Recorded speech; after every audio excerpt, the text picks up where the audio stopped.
on a serious note.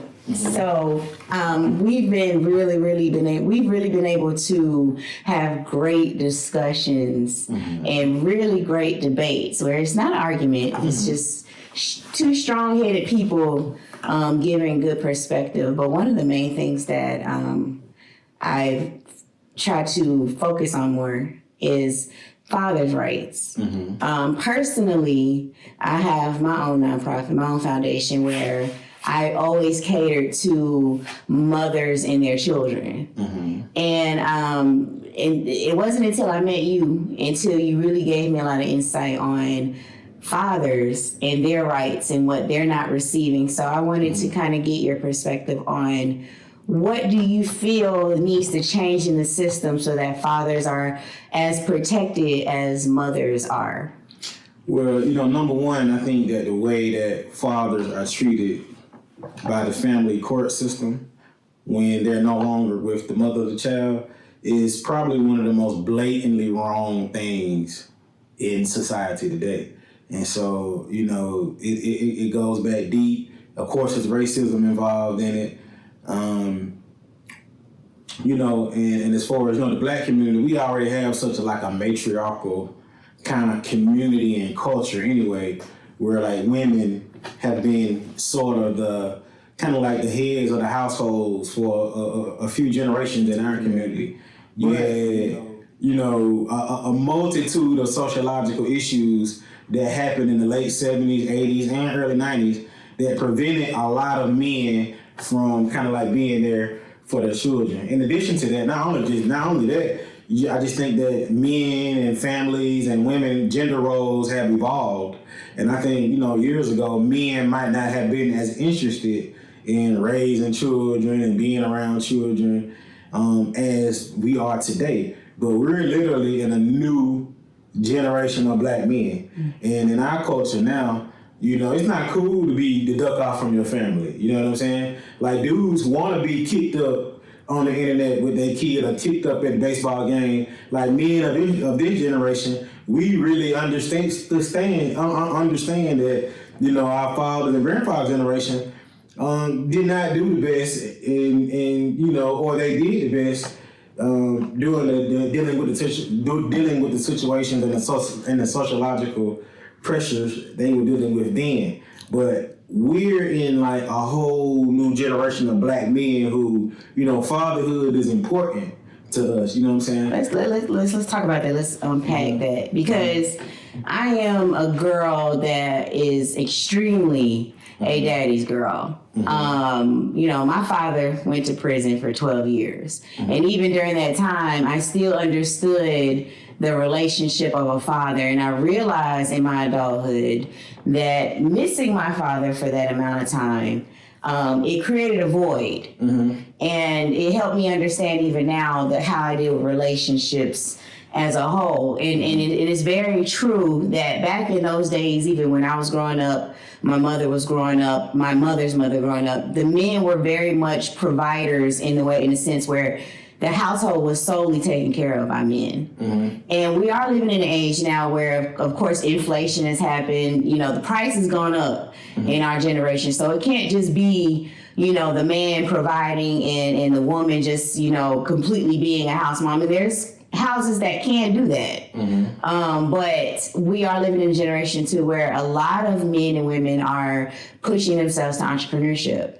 So that they can spend more time with their children. But what I find very interesting is that, like you said, this is a generation where men want to be around their kids and be exposed to how their children are growing up, what their children are eating, what they're doing. See, because a lot of us saw we saw our mother struggle with the children, with us. Fortunately, I had, a 2-parent household, but, I fully know the effects of, a single parent household. No disrespect to anybody that's doing it, because there are some very great parents out here that through whatever circumstance they had to deal with, they managed to raise their kids in a single parent home and raise them to success.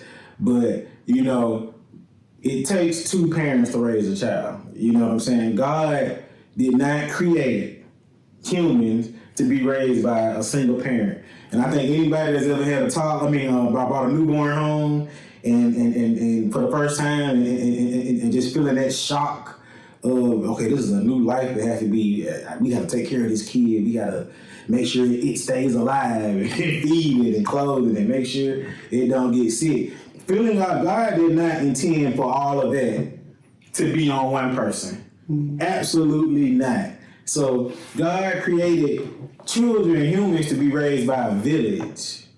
You know what I'm saying? And so balance. As you know, and I believe as everything else in American society, it's when it comes to black people in American society, a lot of the policies, to be honest, is not made to help us. It's actually made to hurt us. And so, you know, like I said before, in the early 70s and 80s, the government had these no man in the house rules. And, you know, it says that let's say 16-year-old Johnny got 16-year-old Jenny pregnant, then, you know what I'm saying, then 16-year-old Jenny, she can get free food. As long as she don't have a man in the house, she can get free food. She can get free housing. She can get a free check every month. She can get free healthcare. She's pretty much living up under a socialist society. And all she has to do is have a baby and get rid of the man. So it's my hypothesis that culture in itself, that government policy created a culture in the black community where a lot of black women, whether they're poor or rich, or self-sustained, or if they're able to take care of a child without the help of a man, it created a culture where a lot of black women feel like a man or a father in the house is not important or is not needed. You know what I'm saying? And so now there are a lot of women who do understand the importance of a father being in the household, but you have a lot of women who do not understand the importance of a father imputing into a child's life. And like I said, God created that, a mother and a father and a family unit, for a reason. I've been able to see a lot of different situations, and I think it's interesting since I've been dating you. I've been able to a lot of people have been able to express, or maybe I just didn't see it because it wasn't as of important to me. But I also didn't understand the process either. And so I'm hearing a lot about just the amount of money spent. I have a friend now, just the amount of money, thousands of dollars that could go into a down payment for a house, just to just so you can be solidified in the state. To say, okay, this is my seed and I want to be a part of my seed's life. And I find that completely ridiculous, especially when the people that I know are great fathers. They're not here today, gone tomorrow type guys. It's real stand-up guys that I've been privy to know. And I also know some guys too that, they're legitimized. They're able to say they have their children and whatever, but they do solely depend on the mother just taking care of the child. So I've seen both ends of the totem pole. What do you feel is the biggest misconception when it comes to men having to get their rights to their child? Like, what is the unfairness in all of that? Well, first of all, you can have two good people. You can have a man that's a good man, has a loving heart, has a good home, is able to sustain a child, good person, good character, all that. You can have a man that's that. You can have a woman that's a good character, good home, able to take care of the child by herself and things like that, but they're not together. And so you have those two people that's sharing one human being that they both will go to hell or jail about. You got two human beings that are sharing one that have to some kind of way, even though they can't get along. You have two separate human beings that's kind of like fighting over a child. And in my opinion, what creates that is how the government policies are around a child a father having access to his child. It's not equitable. Nothing is equitable about it. It's everything is in the mother's favor. Let's start from birth. From birth, a woman has all rights to the child. If you're not married, a woman has all rights to the child. A man has no rights to his child when a child is born. Both of you guys can know that's your child or whatever. But a man from birth, a man has no rights to his child. Even if you sign the birth certificate, you can be there and pull the child out of the baby mama. You can be there and be the first person that hold the baby when the baby come out. Sign the birth certificate. When a child is born, you have zero rights to the child. The mother can pick that child up and go somewhere and leave the country, and nothing you can do about it. You know what I'm saying? So it starts off from the very beginning to be an unfair system. And so in order to get rights to your child, you have to file for what's called legitimation. And so, in order to get legitimation, I had some attorneys, when I got legitimized, I had some attorneys quote me $15,000, $20,000 to do a legit, just for you to say, you know what, just for the government in America to recognize that this is my child and I have rights to see my child, be a part of my child's life, and for my child to inherit from me. Not even just the government to have to acknowledge that. It's just the fact that you have to get it done, period, just so that the parent acknowledges or has to abide by some type of law that you're not able to just make your own decisions to alienate the child or impose whatever values you want on the child so that the father is not available. Like, and I feel like that's crazy to tell a father. First of all, if I was in the court system, I was a judge. If I came into court and I saw that a father went to legitimize himself because he already saw it was going to be an issue to try to be in his child's life, 100% I would go ahead and say, okay, 50-50. Like, well, 50-50 should and in about 14 states now, 50-50 is the standard. 50-50 is a movement that's growing nationwide. Like I said, there are about 14 states that automatically the minimum is 50-50 custody. Florida is one of them. Kentucky just passed a law a few years ago, if I'm not mistaken. So the movement is coming slowly but surely. But like I said, if you have two people who are who were in a relationship and they're not in a relationship for whatever reason, it leaves too much room for things, because he might be mad. And you know what? It's not all just on bad mother. There's some bad fathers, you know, that try to control too. Somebody's bitter and angry that the relationship is over, and 9 times out of 10, it's somebody that's not going to be moved on, and they're going to still stay stuck on what they're angry about, and that's going to interfere with them being able to parent the child effectively. See, what's wrong is the system. When it's the woman that's the one that's bitter, there are almost no protections for the father. If the father is the one that's bitter and want to be controlling, the woman has a million and one child support, a million and one ways that she can get that man to act right. And there's this term called custodial parent that needs to be gotten rid of. In a child's life, one parent is not more important than the other parent. And custodial makes and when the government gives out that title, custodial, it makes a toxic parent feel as if they have the ultimate say-so over the child. So that whole term, custodial, needs to be gotten rid of. So when the power dynamic is with the mother, and the state just makes her custodial parent for no other reason other than she's just a woman. The only reason she gets to be custodial parent is just because she's a woman. Not because she's proven she's a better parent. Not because she's proven she's a good person. Not because she's proven that she's fit to be a parent. It's literally the government just makes her custodial just because she has a vagina. You know what I'm saying? Right. When there's no evaluation of the mind, there's no personality evaluation, nothing. It's automatically assuming that the mother is the healthiest parent. There's been cases where a mother has actually killed the child, and the mother and fathers have tried to like ring along with the court, like, hey, she's crazy, she's abusive of my child, and the court just absolutely overlooked it. You know what I'm saying? Because men, like, you know, it's sad to say we have no kind of like power in that regard, and so that's one of the things I think could improve. Me, I believe in the village mentality, the family dynamic. I believe that when you raise a human inside of a village, it's a lot safer of a situation than just raising them on your own.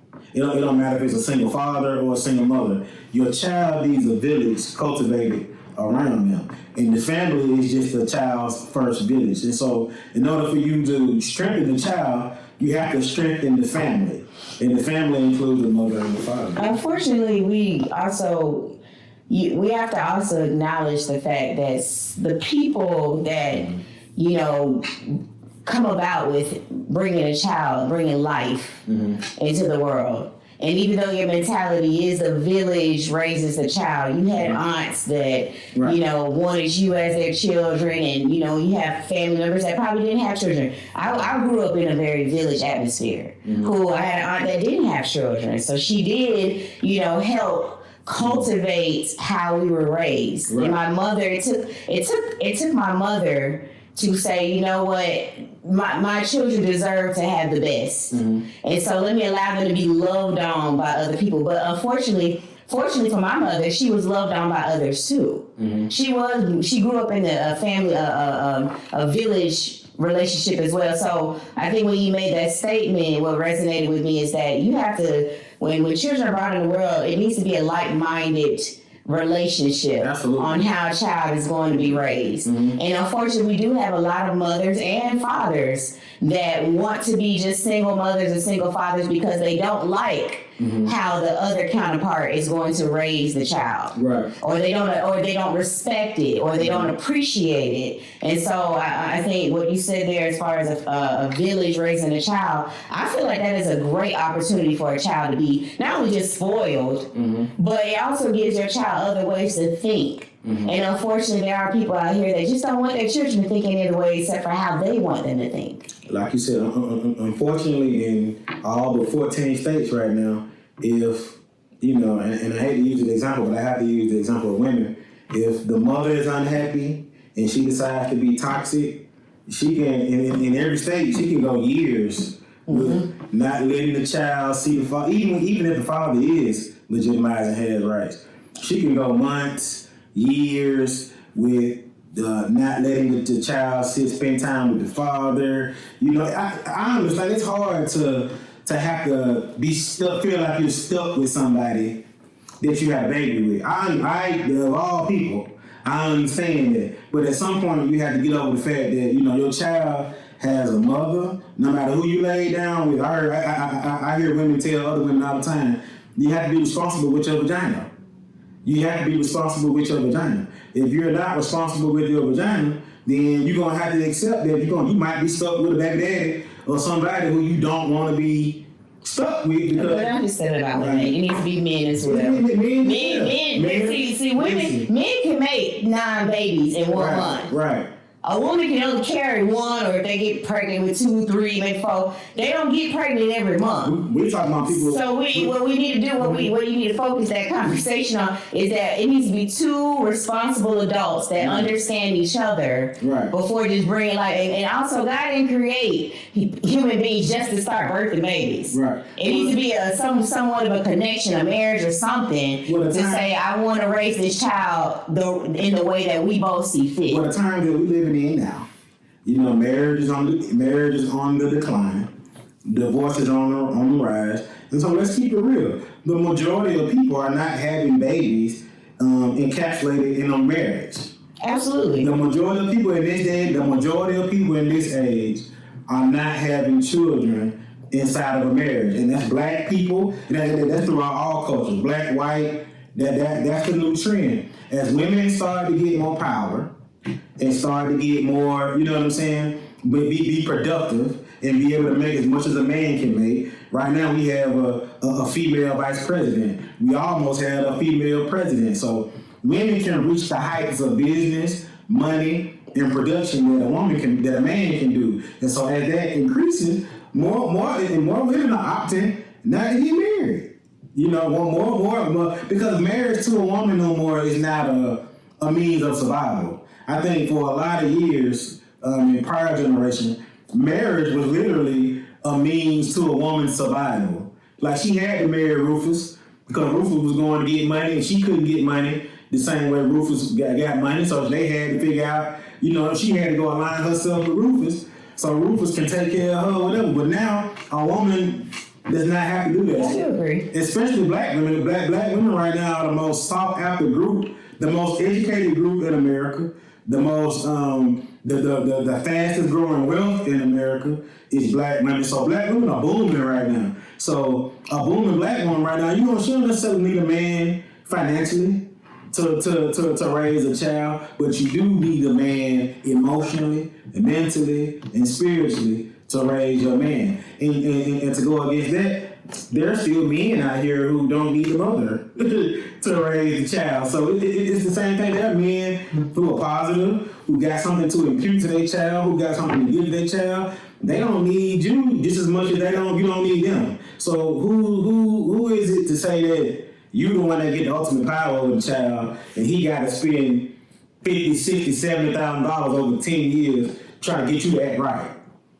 You know what I'm saying? So the power dynamic is wrong, but like I said, that's changing in a lot of states. We know a few people in our life right now who can say the mother of my child kept my child away from me, did this a year. I think we just heard what Keenan Kel, dude from Keenan, I forgot his name. Yeah. Kel, it was going on that he ditched his family and the daughter got on. And the whole time it was just the mother alienated. And the whole time it's the mother alienated. But we're seeing that a whole lot more these days. I will be honest with you, I'm crazy enough to believe that marriage is still on the table for me, or to have children. I've already been married for a long time, so for me, I'm not in the mindset either where I see a lot of women these days will say, well, I'm getting to a certain age and I want a child. When they get 33, they think, oh, my clock is ticking. I need a child. I already got the degree. I got the job. I may not have the man that I want, but I feel like he'll suffice. Right. And then when you say he suffice, and you're saying as a man, she'll suffice, I think she got this quality. She seemed like she could take care of a child, but you're not understanding that inner man is sick. Right. That inner man is sick. And when the inner man is sick, what happens is the child misses out on so much because that parent, that sickly parent, does not know how to move their emotions from what the child needs. And when we get to a place where as adults that have children that don't ask to be here, children don't ask to be here. The only reason why they're here is to better the parent, to better the world, to instill in them to be a better person for the world. And when you have parents that are sick emotionally, they project that on their children, and they make it a package deal where if you're not gonna be good to me as a mother, or if you're not gonna take care of me as a mother, or if you're not gonna be there for me as a mother, then the child is out. The child's out too. Right. We're a team. Right. So and you have a lot of mothers and fathers out here that do move that way, and I feel like it's such a disservice to the child because you instead of you just taking yourself out of the way, your child is suffering. But like I said, the thing about it is if the father is the bad actor, the mother has 1,000,001 resources. That's the difference. If the father is the one that's the toxic parent, it's 1,000,001 ways to ice him out or to get him to act right. And she knows that. And the woman knows that. And she uses that. On the flip side, if it's the woman that's the bad actor, we literally have to spend tens of thousands of dollars, get back in front of a judge, and then we're in front of a system that's already kind of like biased against us, especially if you're a black man.